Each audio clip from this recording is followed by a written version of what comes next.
Hi, welcome back to our channel. Glad to see you in this video again. Well, because we've something really valuable to share, my friend. Now, without much further delay, let's get started. If you want to know how to invest in real estate as a beginner, then fear not and watch the video till the end to know all about it. Also, if you got any doubt and want us to cover similar topics, let us know in the comments section. So you're thinking of investing in real estate. Congratulations! Many before you have found it a great way to increase their net worth, and some have become seriously rich. Now it's your call. A lot of modern investing is relatively hands-off. You buy a share of a stock or an index fund, then just hold it and let it grow for years or even decades.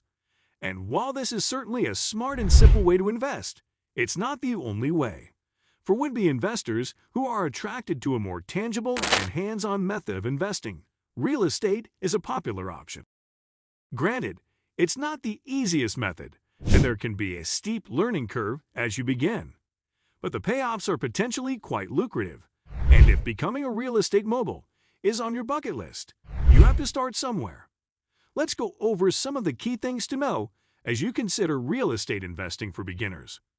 The first and foremost question that loops in our heads is how to start the business. Well, follow these 5 basic set of guidelines first of all. 1. Decide what type of investment strategy you want to follow. Would you want to go traditional, or would you want to go with the ardent craze? 2. Determine the amount of money and time you are willing to spend on your preferred investment strategy and rental strategy. 3. Create a working budget. For fund investors, it's normally at around $1,000 to $5,000, but for a direct real estate investor, it's a minimum of $50,000. 4. Choose the investment strategy that fits your schedule and financial resources.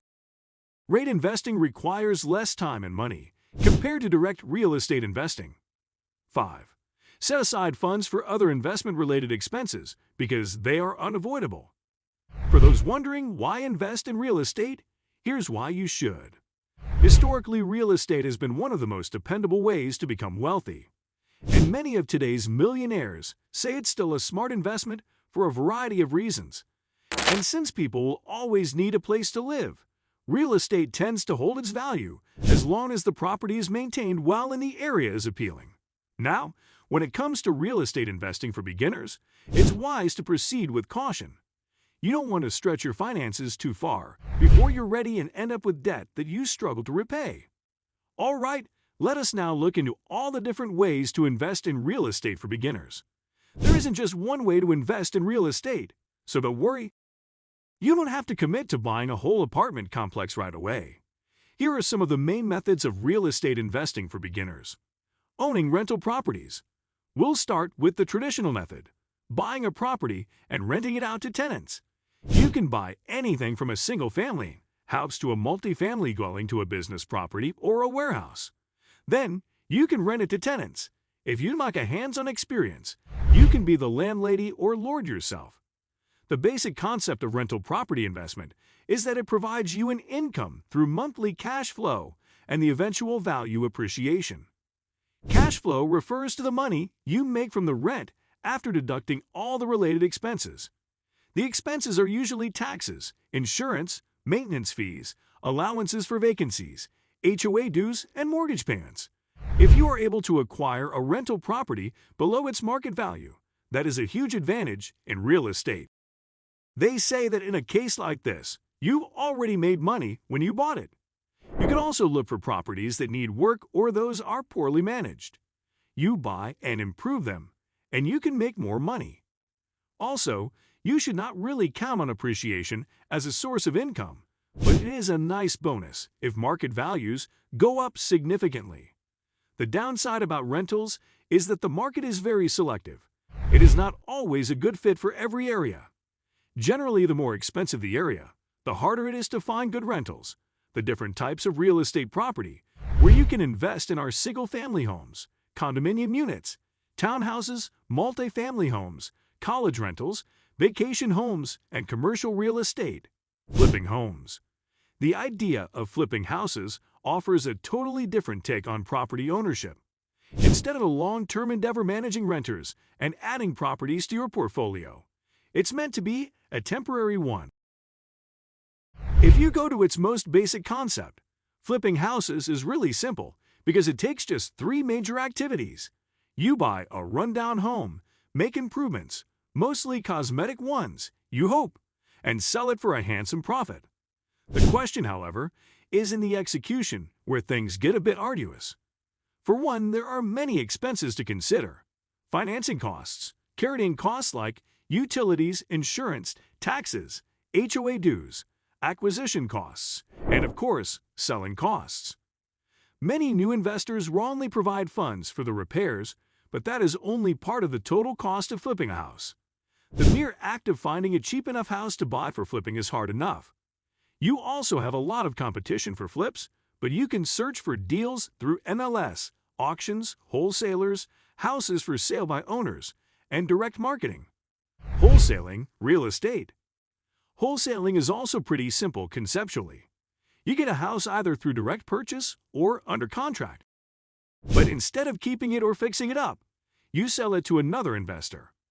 One unique feature here is that it is entirely possible to wholesale properties without using your own money to buy it.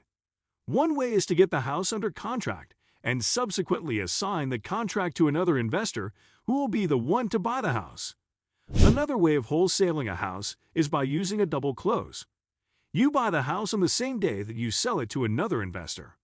Some title companies will even let you use the money they paid to purchase the property to pay the original seller when you buy the same property. Real estate investment trusts, REITs. As you begin your career in real estate investing, we strongly suggest that you don't take on high risk. If you are allergic to business risk, consider investing instead in real estate investment trusts or REITs.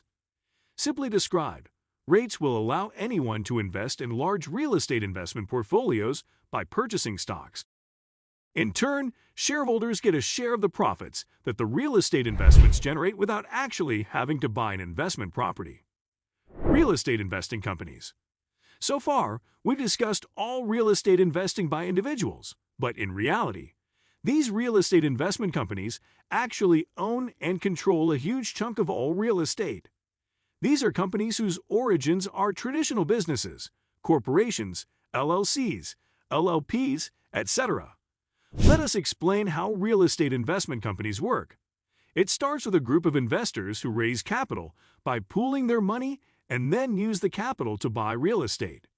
They hold the properties either for their long-term cash flow and value appreciation or for short-term turnaround and quick profit. These companies invest in real estate basically the same way as individual investors do. However, the bigger and more advanced companies normally set their sights on larger and more complex deals. Individual investors wouldn't normally have the capacity nor capability to manage these investments or deals. Many larger real estate investment companies even purchase land and develop it themselves by building apartment buildings, condominiums, shopping centers, etc. However, putting up a real estate investment company, for legal and taxation consideration, finding capital, and then finding the right real estate deals are quite elaborate activities. The company, with its network of employees and agents, can do a better job at this. An individual investor wouldn't be as effective by himself. Real estate crowdfunding. Crowdfunding, also known as peer-to-peer lending service, as a platform, has become popular on many fronts, including in the real estate industry. It's a service that connects individuals who want to invest in real estate with real estate businesses and property owners who need to raise capital for their ventures. Normally, these real estate businesses that are in need of capital can present their investment opportunities as either debt or equity financing. So, if you are an investor checking out real estate crowdfunding opportunities, you can find different offers. It could be a debt-based investment, where you can get a repayment with interest in fixed installments or at the end of a predetermined time. It could also be an equity investment, where you can participate in the profit on the real estate deal. Short-term rentals or home rentals. If you already have your own property, you can already make money off it without selling it. You can use your own home and become a landlord. Short-term rental websites like Airbnb give you the opportunity to earn by renting out your home anytime you want. You can earn extra cash, and you get to meet people from all walks of life, and you might have visitors from other countries as well. If you are not yet ready to dive into the traditional real estate businesses, consider Airbnb. to learn about the business. Who knows? You might be launching a stellar real estate career right from your own home. For more, let's turn to the experts. These Real Estate Investing for Beginners books take a much deeper dive into many of the topics we've been discussing. Check these books out. The Millionaire Real Estate Investor by Gary Keller. The book on rental property investing by Brandon Turner. What Every Real Estate Investor Needs to Know About Cash Flow by Frank Gallanelli. Alrighty, after learning about these real estate investing strategies, now listen to what your gut says, and also reach out to your own financial, legal, tax, accounting, or similar advisors before making any crucial decisions related to investing. With all that said, we are ending the video here. If you found this video informative, then give us a thumbs up and don't forget to subscribe to our channel if you haven't already. Also, drop it down in the comments which topic you would like to see us covering the next time. So, until next time, guys.